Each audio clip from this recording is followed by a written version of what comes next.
Oh, by the way, I totally fucking hate Pokemon. It sucks balls.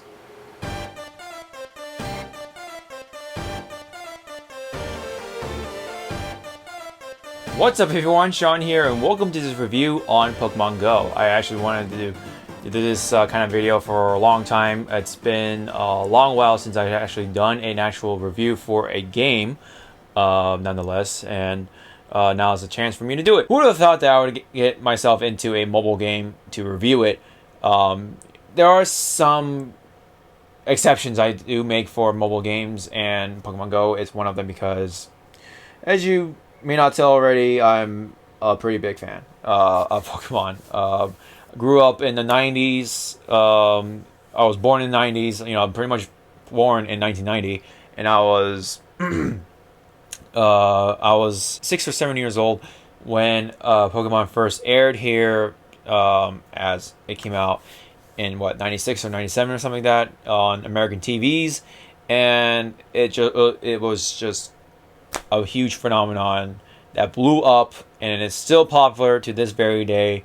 And there's been all these games, including handheld games, console games, and now we have a mobile game. Before Pokemon Shuffle, of course, but Pokemon Go is the true mobile version of Pokemon. You know, you're able to actually go and catch Pokemon, unlike Pokemon Shuffle. It's a puzzle game. And it's something people wanted for a long time. I mean, I think it makes sense because you know, being able to go outside and catch Pokemon on your phone, it all makes sense, and then it's just so cool how certain locations have certain Pokemon, including like grass areas or parks, piers, beaches, you name it, and it's been a huge phenomenon since it first came out, which was around July 7th, I think. It's free, so naturally a lot of people downloaded it, and the servers just couldn't handle the amount of people who actually started the game, and it was a really rough first week, kind of like similar with Street Fighter 5. They just couldn't expect the number of people trying to get into the game, and the online servers just couldn't handle it. Similar case here with Pokemon Go, except that Pokemon Go was a lot bigger turnout, and because of course naturally it's free, so like you gotta expect these things. You know, it's just a huge amount of people playing it. You see a lot of people playing it at parks, and you see Pokemon, a lot of people on their phones like this, and just looking at their phone screens, and just playing Pokemon Go, doing this and stuff like that. It's kind of easy to tell when they're playing Pokemon Go if they're going back and forth because of the Pokestops, and I don't know. It's so much fun. I think it does have a lot of things to improve on, but when it first came out, the overall gameplay, the overall meta is really fun. Being able to go out with your friends, go catch Pokemon, and make your own adventures. It's the game that a lot of people wanted, and being able to do it on your phone, because hey, everyone has a smartphone, it all makes sense. But Nintendo has been really stingy on that for years, but now they actually stepped into that market, and now boom, instant success. Of course they had Miitomo, and again Pokemon Shuffle, but Pokemon Shuffle was originally on a 3DS, so again, Pokemon Go is in my opinion the first true Pokemon game on the mobile device. So, but I think again it's really fun. But of course there are some flaws to this, or very noticeable flaws that it has. For example, the optimization really poor. You really need to have the iPhone 6 or the newest device from Android to run that damn game. It's very demanding, and also drains the hell out of your battery. So it's very necessary to have a power pack on you. And I actually did a review on what the best power pack is in my opinion. So I will link that video somewhere up here via card. and take a look at it for yourself. So yeah, this game drains the hell out of your battery. It has poor optimization. It just sucks for people who have all the older devices that want to really play this game. And developers really need to really work on that for the people who just can't afford a new phone just yet. And there are a lot of things they need to improve upon as well. Recently, they updated the game to really trying to meet the demands, and it did fix some things on one part, but it left some bigger holes for the game. Is for example, the three-step tracking system is completely gone. What the hell were they thinking? I mean, this was the only way for you to even have a chance of finding certain Pokemon.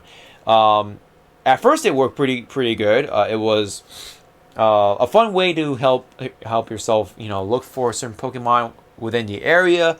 So whenever you have a Pokemon with one footstep away, they're pretty close, and when they have 3 footsteps, they're pretty far away. Over time, it got a bug where you had 3 footsteps all the time, so it was really frustrating. But there were websites that have tracking systems on certain Pokemon. You can find, so if you're looking for a Eevee, you can specifically find an Eevee in whatever area and stuff like that. Pokemon Vision was a really good one, but unfortunately, developers weren't really happy with those sites, so they decided to take them down. Meanwhile, they took out the 3 footstep system in their own dang game, so the tracking system within the game doesn't really work, really. So it's like, what the hell were they really thinking? They see it as cheating, but in my opinion, those sites like that just help you with the overall meta with the game, because come on, it's really hard to find the Pokemon within your area. And it can be really frustrating if you're just aimlessly wandering around an area and you can never find your damn Pokemon. It's just a matter of luck. And I don't think a lot of people would like that. So, cheating for me in Pokemon Go would be like, if Pokemon Vision were to have a thing where, okay, I'm looking for a Machamp, so a Machamp or something, and I type it in, and I say, Machamp, come to me. And, it comes to my house, and I can catch it right there with my balls, and, there you go. That's that is true cheating right there in Pokemon Go. You still have to go out your way to that location to catch that Pokemon, and you still have to expend your resources to, get that Pokemon. So you may have to spend some balls, you have to spend some, incense or lure modules, whatever you need to do to get that Pokemon in your hands. Another way of cheating in the game would be like, go onto a website where you can get quote unquote free Pokecoins or whatever, which actually help you get the items that you need to help yourself to get more Pokemon. That is true cheating. So, in my opinion, taking down those PokeVision websites wasn't a really good idea. Again, people don't like to aim wondrously in Pokemon Go. So, I don't know, just saying, if you're trying to come up with a more robust, tracking system within Pokemon Go, put those sites back up. Once you have a tracking system in Pokemon Go that actually works, then you have more justification to go ahead and try take down Pokemon Vision and other websites like that. So all in all, Pokemon Go is a pretty fun app to use, and whenever it works in your favor, it's really damn fun. Being able to go out with your friends outside and play a Pokemon game at the same time, you can get your exercise, and also hatch your eggs and stuff like that, and it's just really fun, especially for a free